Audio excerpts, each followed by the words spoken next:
Driving in fuel guzzlers, enjoying police escort, inspecting guard of honors, and the affluence that befits the office of a cabinet secretary.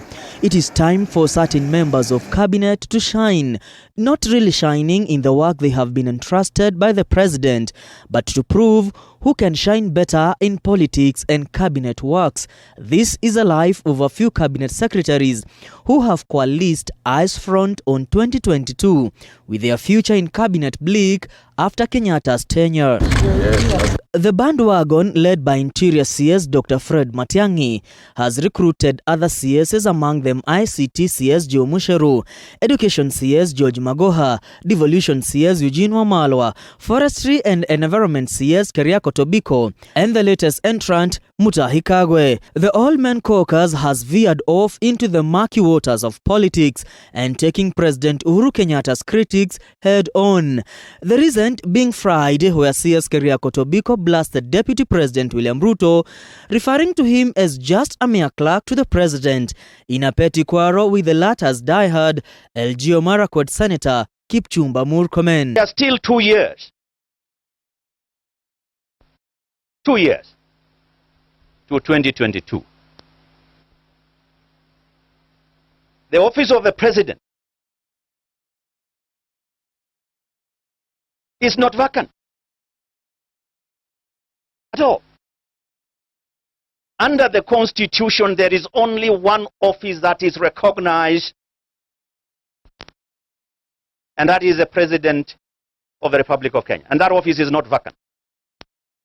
But it is not only Keriako Tobiko who has openly expressed his utter disgust in Deputy President William Ruto, his immediate boss. The Christian Super CS Dr. Fred Matiang'i has not once publicly confessed that he works and reports to President Uhuru Kenyatta in his nationwide tours. Even in the much talked about cabinet recess, on the day he was supposed to go on recess, Matiang'i and CS Joe Musheru hit the ground running full throttle. As you know, we are supposed to be on recess, and the media has been talking about us and recess. But this is a very important function, very important meeting. We are always very happy to meet with the youth. Yes or no recess, it was time well spent this morning, and it's my pleasure to declare the CSs either inspecting national government projects or accessing counties' COVID-19 preparedness. Even when the curve is said to be flattening, they have been playing politics surreptitiously. At one time, in a coded yet well-passed message, the newest entrant into Uhuru's cabinet, Health CS Mutahi Kagwe, endorsed Interior CS Dr. Fred Matiang'i for a higher seat. Ninyi watu wa Kisii, saa hii sio ya kubehave normally. Kitaka kuona mbele, mkiwa na macho ya kuona mbele, sasa ni lazima mshikane pamoja, ni lazima muwe kitu kimoja, ni lazima mnasema na msemo mmoja, ndio yote iwezekane. A day ago, at a trip in Kajiado, Kagwe confessed that were it not for Matiang'i, who had called for the meeting, he wouldn't have set foot in Kajiado if the meeting was called by another person. Ukisema huyu ni Simba, unaangalia Mutahi Kagwe unasema huyo sio Mutahi Kagwe, huyo ni Matiang'i. Na unaendelea unasema kila siku huyu ni Matiang'i. Wewe unafikiri siku moja Mutahi Kagwe atakuwa Matiang'i. Hata ukizungumza miaka 1000, mimi nitakuwa Matiang'i kweli? Nitakuwa Matiang'i kweli jamani? My brother Matiang'i, the president did not make a mistake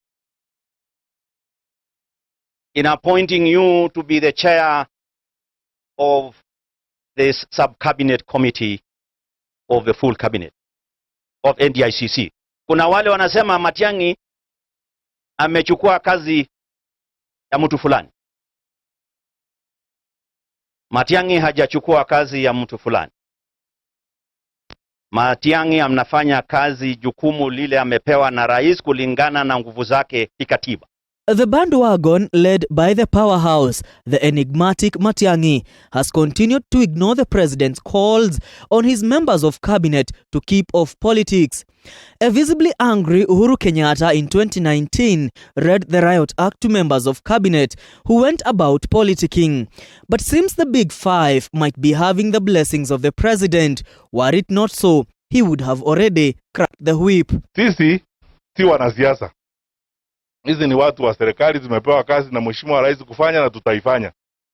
Najua tunakula ile kiapo inasema tutafanya kazi bila shauku, uoga wala mapendeleo. Wewe kama huko tayari kufanyia wananchi kazi na jukumu lako ni siasa, piga about turn. Vijana niko nao wengi ambao wako tayari kufanya kazi. For Mwangi Kionjuri and Rashid Echesa, it became messy and noisy. They were shown the door from cabinet for playing politics. Maybe they served as a lesson to members of cabinet who are deputy president's allies who have decided to keep it low and let the big five run the show. It has proven to be a tall order for cabinet secretaries choosing between politics and work in a cabinet that Uhuru Kenyatta promised to be devoid of politicians. Each is as sweet and enjoyable as the other. Mwangi Maina, TV 47, Nairobi.